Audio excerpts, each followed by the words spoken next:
Hey folks, Big Deano here again. This time, finally taking a look at SH Figuarts Beerus. Yes, this figure has been a month and a half in the making for me. I suppose that's what I get for trying to get prices a bit cheaper.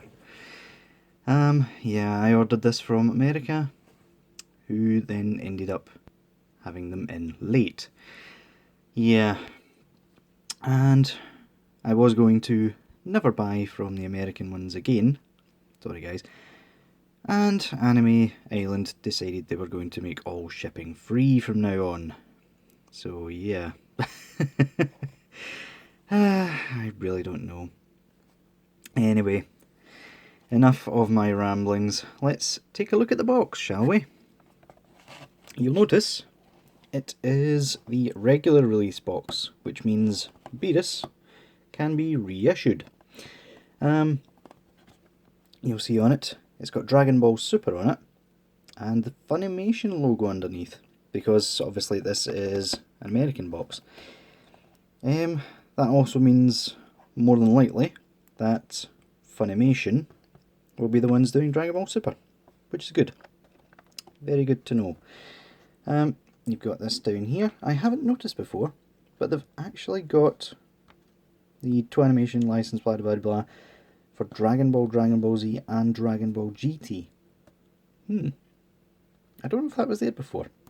Bandai 2016, regular silver toy sticker, because it's a regular release. Tamashii Nations, Bandai, ages 15 and up. Got some pictures on the back.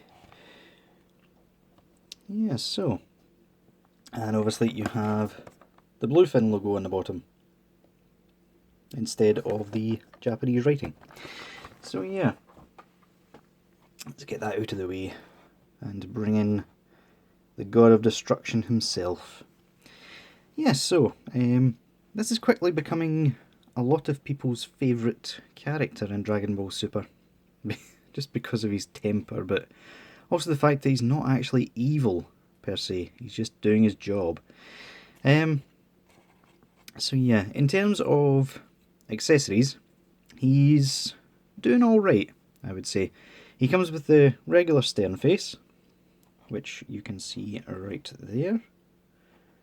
Done a really good job on the faces, by the way, for having to do entire heads for each face. They've done really well. You've got his about ready to eat / yawning face. Yep, very, very nice. And his other face is his yelling face, which again is quite well done. The eyes are really good on this guy. For just being tampographed on there, they look deeper than they are. And yeah, you have his Ki Blast hands, if I can get it to focus. Because remember folks, the minute I try to manually focus, everything goes to hell. Yep, brand new sculpts for all his fingers and hands and stuff. You get 2 fist hands, which is quite nice. Bizarrely, you get 2 closed fist gripping hands, which I'm not actually sure what they're meant for. No figure yet has came with anything for Beerus to hold, and I don't think he ever holds on to Whis' staff, so I don't know what they're for really. And finally he comes with this hand, which, as you will know, is his screw it, I am going to blow up everything hand. Or you could also pretend that he's holding something to eat. Either or. So yeah, in terms of quality of the figure, sorry, I had a brain fart there. Yeah, most of it is completely fine.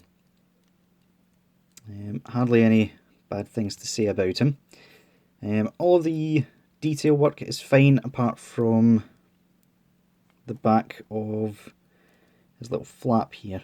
They're using the same sort of design as Goku in terms of shoulder pads sort of thing, which isn't bad. We'll let them away with it. What I cannot let them away with though, which I'm sure everyone is aware of, is these knees. Not only do they not go very far, I mean that's barely 90. Look at it. That is one of the worst since Goku. I swear to God. Oh my goodness. The worst thing about that is that these are the same legs that they're using for Super Saiyan 4 Goku, which, if anyone's seen the most recent updates to Super Saiyan 4 Goku's prototype, you'll know that he's now got a big ball joint in there, which hides the horrible articulation really well. I don't know why they didn't use that for Beerus as well. That's a blip on an otherwise really nice figure. But yeah, apart from that, all the golds are a really nice colour. That's the typical Bandai sort of gold paint. Even on the ear as well. And down at the feet as well. So, in terms of articulation, because this is going to be quite a quick review to be honest with you. In fact, before we do articulation, let's swap out some things. He's got a rather small ball joint in the top. I don't know if that's... no, I really don't know. The heads come off easy enough. They're just... I don't like it when they use the smaller ball joints than normal. There we go. He's got his angry face on. Let's swap out that. These hands are really tight as well, which is quite scary sometimes. There we go. Yeah, so he's a bit annoyed at the moment. Yeah, so in terms of articulation, his head can look up really far, look down really far as well, because the neck actually does do stuff. Only really does stuff back and forwards. There's no side to side on it that much. But that will do just fine for Beerus. His hands, his arms, sorry, have the weird sort of shoulder pad, and as I said, they can only reach about there before they stop, and that's even moving those pads out of the way. Usually it can only reach about there, which is strange. It does have full range of motion otherwise. It has bicep swivel, as per always. Double jointed elbows, which get nice range of motion because Beerus doesn't have much in the way of muscle mass, even though he's a god of destruction. Let's not get into that. In terms of his abs and waist, there's not that much. You can see, well, I don't actually know if you can see, there's a sort of ball peg at the waist, which kind of moves. The two working together, he can only get that far. He can go back really far though. And let's see. Yeah, no, that's nothing. I thought I'd seen something on there that I hadn't noticed before, but nope. Yeah, in terms of the waist, it's not bad.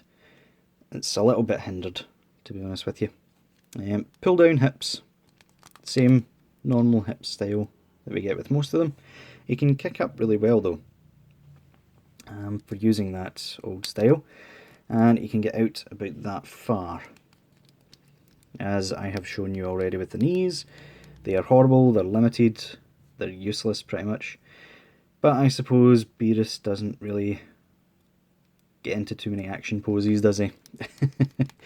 In terms of feet, they don't move up here, they're glued. They do move at the bottom.